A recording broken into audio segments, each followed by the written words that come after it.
taas. Oo. Yan, Parang, taas. parang bubong. Yan. Tagal na niyang kahoy na yan. Hindi lang siguro 50 years yan dyan. Ina, natanggal pa.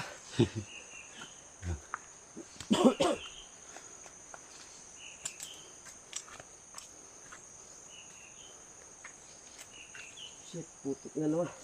Doon mo nasuotin yan sa bahay. May hugasan naman doon.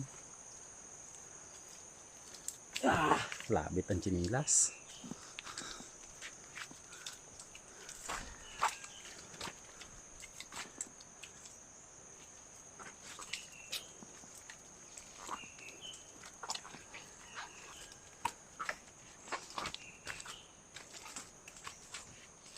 So, sa wakas, nandito na kami.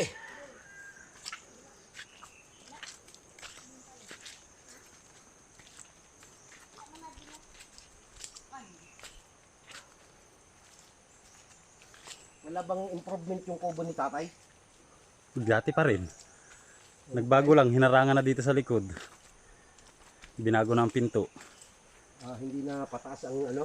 Siya pa rin. Pero dito na. Hindi na doon sa kabila.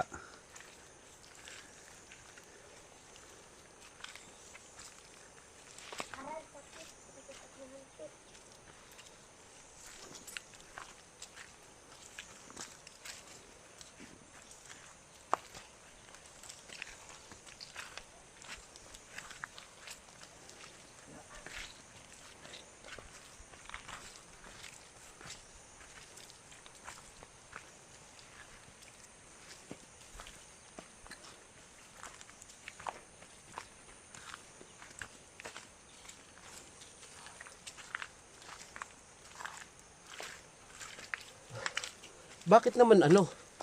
Dito gusto magbahay ni tatay, bakit hindi sa malapit-lapit? Eh, nandito daw yung lupa niya.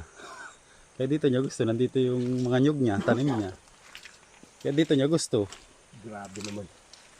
Magbabahay daw siya doon sa sentro. Wala naman daw siya doon babantayan. Eh, nandito yung babantayan niya. Yung lupa niya.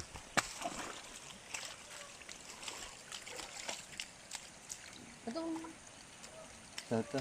Doon na lang po. May salulo doon. Hindi, ito. Diretso hinaw na doon. Ano eh.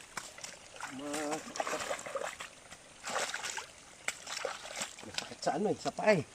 Parang maraming buha-buhangin. Andiyan ba yung matanda? Nandyan po yun. Pwede ko bang mahinga ng buko nun?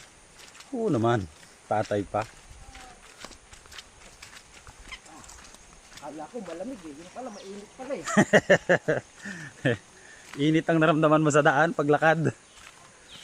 Kala ko ba malamig dito? Eh, naglakad ka.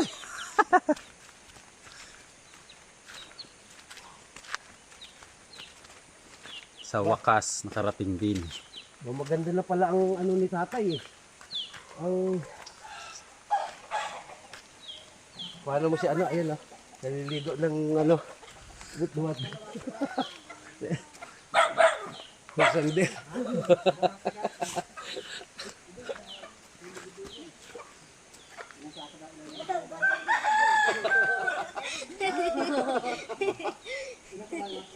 Oh, tay! Kumusta? Halika, magluluto tayo. Yan na. Ito yung palasyo namin dito. Ayun, may pinto na pala eh. May dingding na. May dingding na, tapos may sala na tayo. Meron na. Dati ito lang eh. Marami pa tinduyan dito. Dalawa ang duyan dyan. Dalawa pa duyan pala. Maganda. Oh, halika, magkaano, asan ilaw nyo? Magluluto ako. Magluluto ako ng adobo. Kukuha daw kayang... Ay, huwag na mamaya Huwag na kayong pala. laing. Para maano na. Para ma himay na. Tara ba tayo, kuting na.